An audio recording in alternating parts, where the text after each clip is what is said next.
நெத்திலி தித்திப்பு பண்ணறதுக்காக இது கிளீன் பண்றேன்.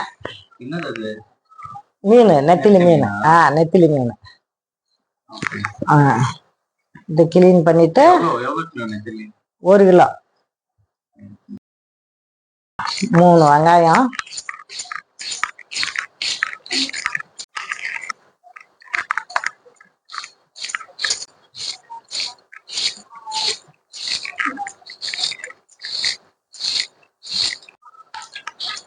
மூணு தக்காளியா? ஆமா 3 தக்காளி.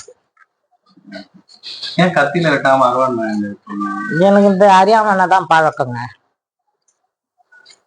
எனக்கு கத்திலாம் இப்ப எனக்கு பிடிக்காது. இதுல எவ்வளவு பொடிசா இருந்தாலும் நான் வச்சுடுவேன்.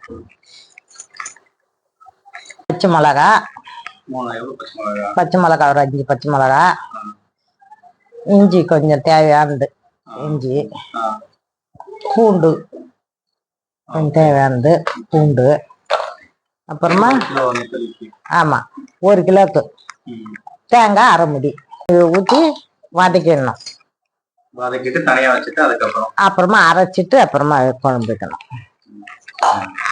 தாளிக்கிறதுக்கு தனியா வந்து தனியா ஒரு பாதி வெங்காயம் இருந்தா போதும். இதுல புளி ஊற்றுவோமா? புளியெல்லாம் ஊற்றக்கூடாது. தேங்காய் போடுறதுனால ஆமா தித்திக்காதுப்பா. தித்திக்காது. நம்ம மிளகாத்தூள் எல்லாம் போடுறோம்ல, பச்சை மிளகா மிளகாத்தூள். இந்த தேங்காய் இல்லாம அதுலயும் வந்து இல்ல, இதுல தேங்காய் போடல. இது கொஞ்சம் நம்ம திருவி அதுல போட்டு வேணா நல்லா இருக்கும். தாளிச்சுட்டு தனியா எடுத்து வச்சுட்டு அதுக்கப்புறம் இதையும் அரைக்கணும். ஆமா, இதை நல்லா வதக்கிட்டு அப்படியே மிக்சியில் போட்டு அதால் நல்லா பேஸ்ட்டாக அரைச்சிட்டு அதால் அப்படியே கடுகு பருப்பு அதால் அப்படியே போட்டு தாளிச்சிடணுங்க. மிளகாத்தூள் போடலாம். தாளிச்சிட்டு சிம்பிளானது தான் இதெல்லாம். இது யார் வேணாலும் செய்யலாம், ரொம்ப டேஸ்ட்டாக இருக்கும்.